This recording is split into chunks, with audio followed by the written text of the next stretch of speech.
Buenas tardes, mi nombre es Santiago Cacua Mi nombre es Valeria Landaeta. Y mi nombre es Catherine Castillo. y el día de hoy haremos la presentación para la asignatura de Teoría del Conocimiento que se titula La esquizofrenia, el objetivismo y subjetivismo como formas de interpretar la realidad. Hoy vamos a mostrar el caso de una niña muy peculiar llamada Janie Sheffield, nacida en California un 8 de agosto de 2002, quien sufre de un trastorno mental llamado esquizofrenia. Janie es una niña que desde los 3 años comenzó a tener ataques esquizofrénicos, es decir, esta niña desde cortada tenía visiones y alucinaciones que le hablaban y le ordenaban hacerle daño a su familia o a sí misma. Al principio los padres creyeron que la niña era superdotada a causa de su comportamiento diferente a los niños de su edad. Es decir, desde los 5 meses la niña ya era capaz de señalar su propia nariz, ojos y boca. Además, desde recién nacida miraba fijamente a las personas sin pestañear. Aunque lo habitual es que los bebés mantengan los ojos cerrados mucho tiempo, Janie no era así. Ella solía mirar cosas que no estaban presentes. Con los ojos seguía cosas en el techo o en las paredes. A los 3 años, Janie tuvo su primera amiga imaginaria llamándola constantemente para que jugaran. Luego apareció 400 el gato, el cual hacía que Janie golpeara a sus papás e hiciera cosas malas. Janie comenzó a cambiar su nombre cada vez que hacía una maldad. A los 4 años ella se aislaba del resto de los niños. Decía que ellos eran el número 13 y era el número 17. Una vez, Janie trató de estrangularse, además de que trató de saltar por la ventana de su casa. A pesar de que Janie tratara de luchar con las visiones que la forzaban a hacer el mal, cada vez la niña se volvía más violenta. Ella no podía controlar sus alucinaciones, haciéndolo una amenaza para la familia y para la gente que la rodeaba. Por ello tuvo que ser internada, donde finalmente la diagnosticaron como uno de los casos más severos de esquizofrenia. Después de ser sometida a varios estudios, Janie confesó que ella vive en un planeta llamado Kalalini, ubicado, según la menor, en la frontera entre este mundo y el otro. En una entrevista con Janie dice que en su mundo todos los días excepto los lunes tiene 16 años. Actualmente la niña se mantiene en terapia y con constantes medicamentos como la clozapina para disminuir sus alucinaciones. Sin embargo, esta enfermedad no tiene cura. La pregunta de conocimiento que hemos planteado para la presentación es ¿hasta qué punto la percepción de la realidad se ve distorsionada por el uso excesivo de una forma de conocimiento? La relación entre la pregunta de conocimiento y la situación de la vida real es el hecho de que Janie Sheffield tenga un caso tan extremo de esquizofrenia hace que su realidad se vea distorsionada por el uso excesivo de las formas de conocimiento. Empezaré por el lenguaje. En videos presentados como evidencia del caso de Janie Sheffield, se ve como la niña tiene un lenguaje desorganizado, que es un síntoma propio de la esquizofrenia. Asimismo, como el lenguaje es poco coherente. También está la percepción sensorial, que se ve afectada por las alucinaciones. Las alucinaciones son cosas que los pacientes ven, sienten u oyen, pero que no son reales. También se ve afectada la emoción. El hecho de escuchar 200 criaturas hablándole al tiempo en la cabeza genera en la niña un constante estado de miedo, agresividad y nerviosismo frente a sus familiares. La razón, por el mismo hecho de que las criaturas le estén hablando todo el tiempo y le estén diciendo constantemente que ataque a su familia, la niña no es capaz de razonar debido a su corta edad y así no puede diferenciar lo bueno de lo malo. Y pues la imaginación, como se dijo anteriormente, la niña creó su propio mundo, que es la isla llamada Kalanini, en donde viven las 200 criaturas que tiene en su cabeza. A continuación hay una profundización sobre la esquizofrenia y sus características. ¿Quiénes pueden padecerla? El 1% de las personas corren el riesgo de padecerla independientemente de su raza, sexo o clase social.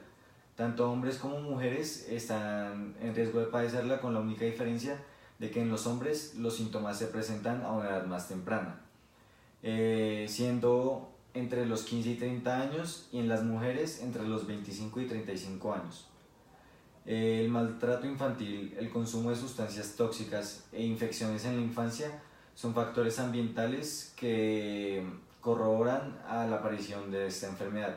Asimismo, como en la parte genética, el hecho de que algún familiar cercano la haya padecido.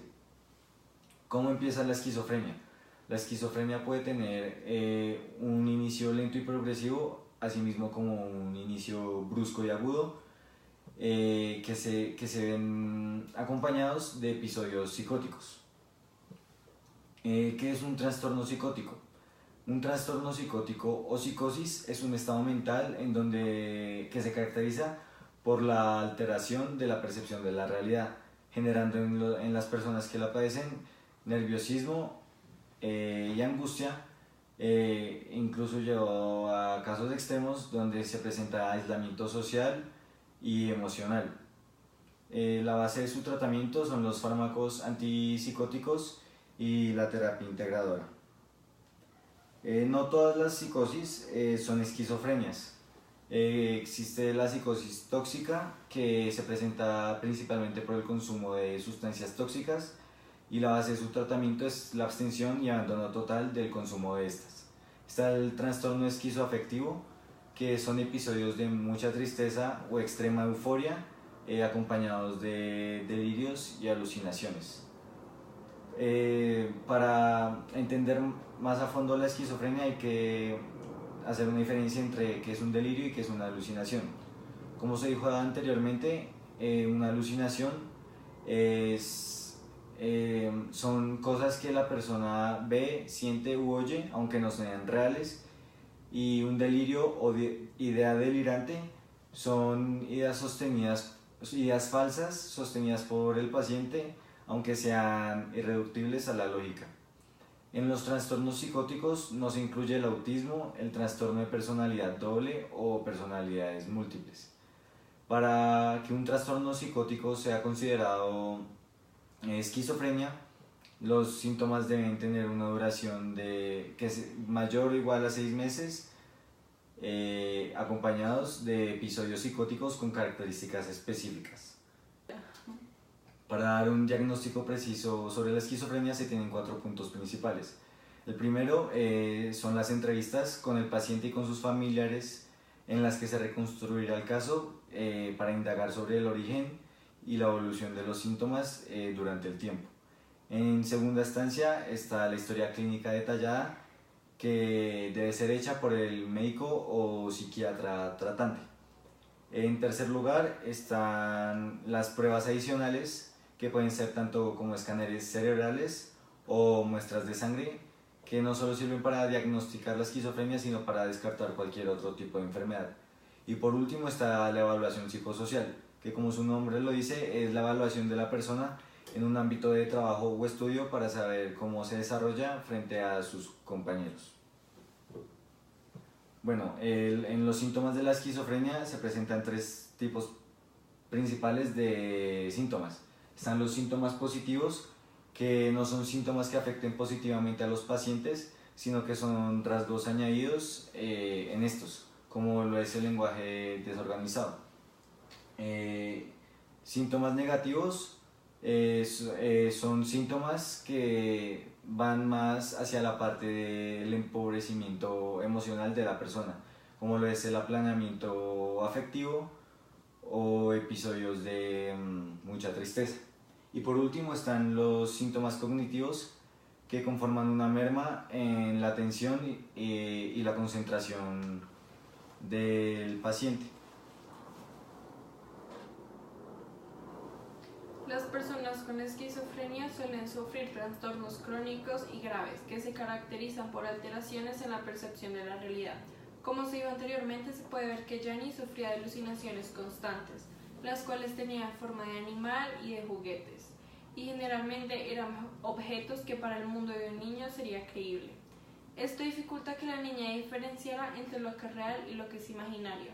También con el video se puede evidenciar que las alucinaciones de Gianni eran propias y nadie más las podía ver, llevándolo a conductas agresivas. Al padecer la esquizofrenia, algunas formas de conocimiento son llevadas al extremo, como lo son la imaginación. La imaginación es la facultad humana para representar mentalmente sucesos, historias o imágenes de cosas que no existen. Cuando una persona padece de esquizofrenia, se presentan ilusiones. Las ilusiones son ideas falsas.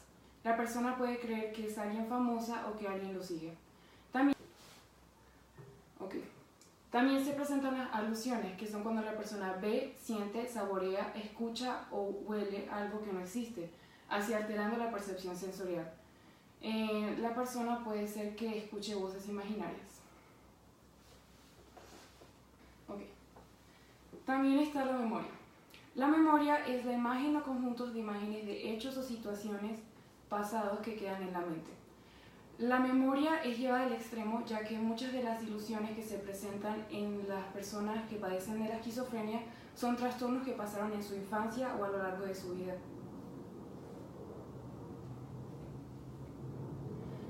La emoción.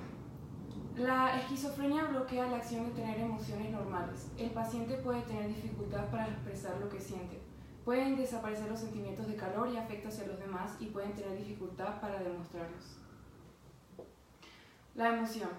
La esquizofrenia bloquea la acción de tener emociones normales. El paciente puede tener la dificultad para expresar lo que siente, pueden desaparecer los sentimientos de calor y afecto hacia los demás y pueden tener dificultades para demostrarlos. También hay formas de conocimiento que se ven oprimidas al padecer de esquizofrenia. Una de estas formas de conocimiento es la razón. La razón es la capacidad de relacionar ideas. El pensamiento en ocasiones entonces se desorganiza, se pierde la capacidad de asociar ideas y éstas cambian de un tema a otro sin conexión. Otra forma de conocimiento que se ve oprimida es la percepción sensorial.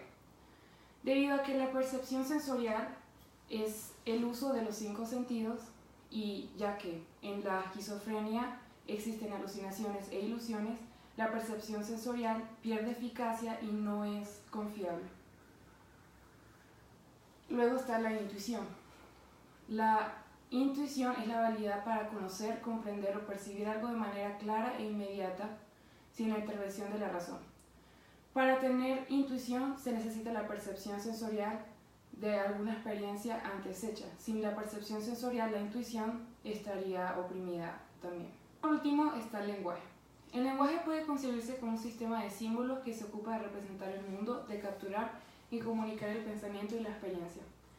Cuando hablamos del lenguaje de los esquizofrénicos, denotamos algunas carencias y otros excesos.